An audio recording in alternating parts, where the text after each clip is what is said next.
It's mock draft season. March Madness just wrapped up, so let's run a tankathon and do a top 10 picks. All right, we got the Bulls jumping. Let's get into it. With the number 1 overall pick, I have the Pacers taking AJ Debonsa. I think they want that scoring. This one could also be Darren Peterson, but I got them taking AJ here. And going number 2 in this chaos scenario, the Bulls get a new franchise guard in Darren Peterson. I think Chicago fans would be really happy about this one.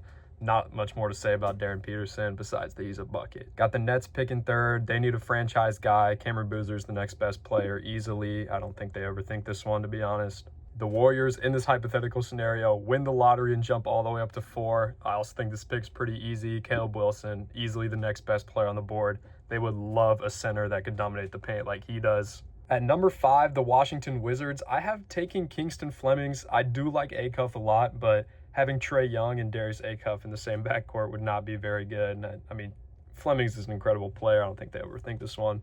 The Jazz fall to 6 here. I got them taking the best player on the board right now, Darius Acuff.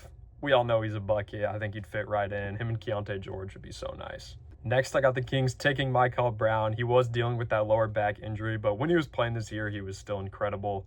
I think the Kings need a new guy in the backcourt that's not Russell Westbrook that could kind of command their offense. I think he's a good fit for them. At number 8, the Atlanta Hawks take Keaton Wagler, Shawnee Mission Northwest best. I think after they traded Trae Young, he's like the next best guard that they can kind of build around with Nickeil Alexander-Walker, with Dyson Daniels. I think he'd fit right in. Number 9, I have the Grizzlies taking LeBaron Philon, another insane scorer. I think he'd go great with Coward, and if they keep John Morant, he'd still fit in good. And yeah, I'm just a big fan of his game, so I think getting this good of a player at 9 would probably work out for them.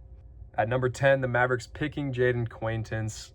They need their center of the future. I know he's been hurt all year, but you know, the things we've seen from Jaden Quaintance in the past, I feel like everybody would say he'd be a great player, and I think he's still a safe pick, even if he's been injured.